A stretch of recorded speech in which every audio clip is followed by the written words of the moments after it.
24 अक्टूबर बड़ा रविवार करवा चौथ बना शुभ संयोग।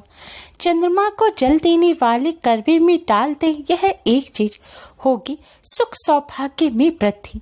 गरीबी भूल जाएगी घर का रास्ता, वैवाहिक जीवन बनेगा सुख में बढ़ेगा प्रेम।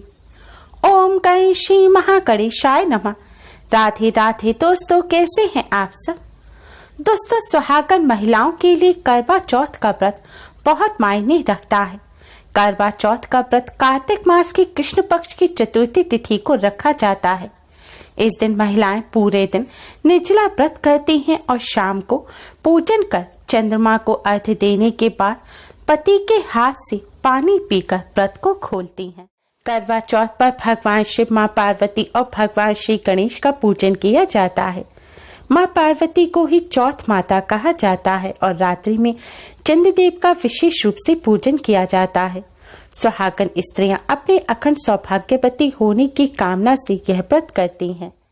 यह व्रत पति की लंबी आयु और सुखमय वैवाहिक जीवन के लिए रखा जाता है।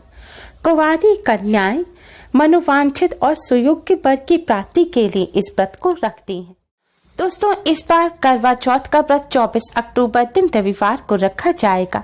रविवार के दिन करवा चौथ होने से इस दिन सुहागन स्त्रियों को भगवान सूर्य का भी आशीर्वाद प्राप्त होगा। साथ ही इस बार करवा चौथ पर पूरे 5 साल बाद रोहिणी नक्षत्र भी रहेगा। रोहिणी नक्षत्र में चंद्रमा का पूजन करने से चंद्रदेव की असीम कृपा प्राप्त होती है। अखंड सौभाग्य का वरदान तो मिलता ही है, साथ ही हर क्षेत्र में सफलता मिलती है और सुख सौभाग्य में वृद्धि होती है। दोस्तों, करवा चौथ पर संध्या काल के समय करवा चौथ व्रत का पूजन किया जाता है।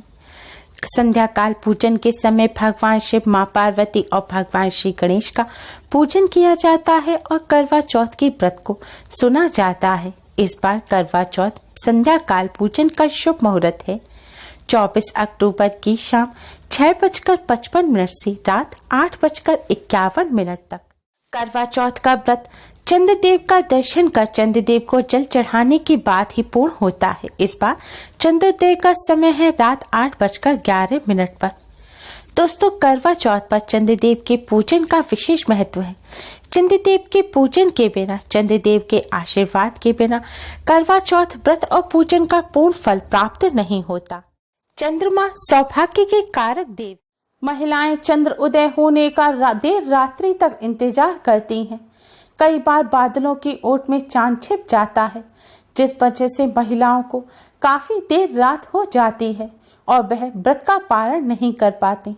लेकिन क्या कभी आपने सोचा है कि चंद्रमा की पूजन का इतना महत्व क्यों है। शास्त्रों में उल्लेख है कि सौभाग्य, पुत्र, धन धान्य, पति की रक्षा एवं संकट टालने के लिए चंद्रमा की पूजा की जाती है। करवा चौथ के दिन चंद्रमा की पूजा का एक अन्य कारण यह भी है कि चंद्रमा औषधियों और मन के अधिपति देवता हैं। उनकी अमृत वर्षा करने वाली किरणें वनस्पतियों और मनुष्य के मन पर सर्वाधिक प्रभाव डालती हैं। दिन भर उपवास के बाद चतुर्थी के चंद्रमा को छलने की ओट में से जब नारियां देखती हैं तो उनके मन में पति के प्रति अनन्य अनुराग का भाव उत्पन्न हो जाता है। उनके मुख पर, शरीर पर एक विशेष कांति आ जाती है। स्वास्थ्य उत्तम होता है और दाम्पत्य जीवन सुखद हो जाता है। उपनिषदों के अनुसार जो व्यक्ति चंद्रमा में पुरुष रूपी ब्रह्म को जानकर उनकी उपासना करता है, वह उज्जवल जीवन व्यतीत करता है। उसके सारे कष्ट दूर होकर सभी पाप नष्ट हो जाते हैं एवं वह लंबी आयु पाता है। इसीलिए करवा चौथ पर अखंड सौभाग्य के लिए, पति की लंबी आयु के लिए, सुखद वैवाहिक जीवन के लिए और सभी संकटों को टालने के लिए चंद्रमा का पूजन किया जाता है। चंद्रदेव का पूजन करने से पहले संध्या काल के समय भगवान श्री गणेश, मां पार्वती, भगवान शिव जी का पूजन करें। पूजन करते समय ही एक करवे में शुद्ध जल भरकर उसमें थोड़ा गंगा जल डालकर पूजन के दौरान आप अवश्य ही रखें। फिर इसी करवे से आपको रात को चंद्रदेव को अर्घ्य देना है। चंद्रदेव को अर्घ्य देने के लिए पूजा की थाली तैयार करें। थाली में आप करवा रखें। वही करवा जिसे पूजन के दौरान आपने जल भर कर रखा था, इसी करवे से आपको चंद्रदेव को जल देना है। चंद्रदेव को अर्घ्य देने से पहले आप इस करवे में कुछ जरूरी वस्तुएं अवश्य ही डाल लें। करवे में सबसे पहले आप थोड़ा सा कच्चा दूध डाल लें। आपको इतना दूध डालना है कि जो जल है वह सफेद रंग का हो जाए, क्योंकि सफेद रंग चंद्रदेव का रंग है। सफेद रंग सुख शांति का भी प्रतीक है। अब आपको इस जल में थोड़े से साबुत चावल डालने हैं। ध्यान रखें, खंडित चावल ना डालें, आपको साबुत चावल डालने हैं। चावल अन्न होते हैं जो समृद्धि, शांति, उन्नति और खुशहाली के प्रतीक होते हैं, और चावल चंद्रदेव को भी अति प्रिय हैं। चावल के बिना कोई भी पूजन अधूरा रहता है। चावल डालने के बाद आपको इस जल में एक गुलाब का पुष्प डाल लेना है। अगर गुलाब का पुष्प आपको ना मिले तो आप इस जल में थोड़ा सा गुलाब का इत्र, लेकिन ध्यान रखें अल्कोहल वाला इत्र नहीं होना चाहिए, यानी कि परफ्यूम नहीं होना चाहिए, इत्र डालें। इत्र भी ना हो तो थोड़ा सा गुलाब जल डाल लें। गुलाब का पुष्प प्रेम का प्रतीक होता है, और इससे चंद्रदेव का पूजन करने से दाम्पत्य जीवन मधुर बनता है और पति पत्नी में प्रेम बढ़ता है। ये सभी चीजें डालने के बाद आपको इस जल में एक बताशा भी डालना है। बताशा भी पूर्णता का प्रतीक होता है, और सफेद रंग होने की वजह से यह चंद्रदेव को भी प्रिय है। बताशा ना हो तो थोड़ी सी शक्कर या मिश्री अवश्य ही डालें, लेकिन आपको जल को मीठा करके ही चंद्रदेव को चढ़ाना है। इस तरह आपका जल तैयार हो जाएगा। अब आप इस करवे को एक थाल में रख लें। थाल में थोड़े से साबुत चावल रखें, थोड़ी कुमकुम रखें, पुष्प रखें, फल रखें। अगर बताशा हो तो बताशा भी रखें, नहीं तो सफेद रंग का कोई भी आप मिष्ठान रखें। आप चावल की खीर बनाकर भी रख सकते हैं। चंद्रदेव के पूजन में अधिक से अधिक सफेद रंग की वस्तुओं का इस्तेमाल करें, और आप पूजा की थाली में एक आटे का दिया बनाकर रखें। दिए में शुद्ध घी भरें और रुई की बाती लगाएं। एक छलनी रखें जिससे आपको चंद्रदेव के दर्शन करने हैं। एक जल से भरा हुआ लोटा रखें जिसे पीकर आपको व्रत खोलना है। ध्यान रखें, इस थाल में आपको माचिस नहीं रखनी है, और चावल भी साबुत ही रखने हैं। अखंडित चावल आप, यानी कि टूटे हुए चावल, पूजा की थाली में ना रखें।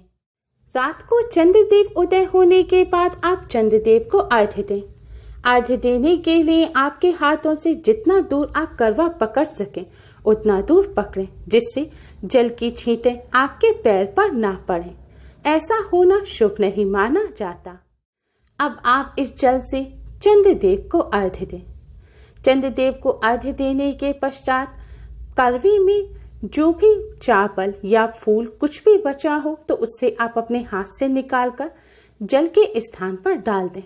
जल देने के बाद आप कुमकुम, अक्षत और पुष्प को चंद्रदेव को देखते हुए जल देने के स्थान पर छिड़क दें। चंद्रदेव को अर्घ्य देते समय ओम सौम सौमाय नमः मंत्र का मन ही मन जाप करती रहें। इस तरह पूजन करने के पश्चात आप छलनी में आटे का दिया रखें। अब इस दिए को जलाएं।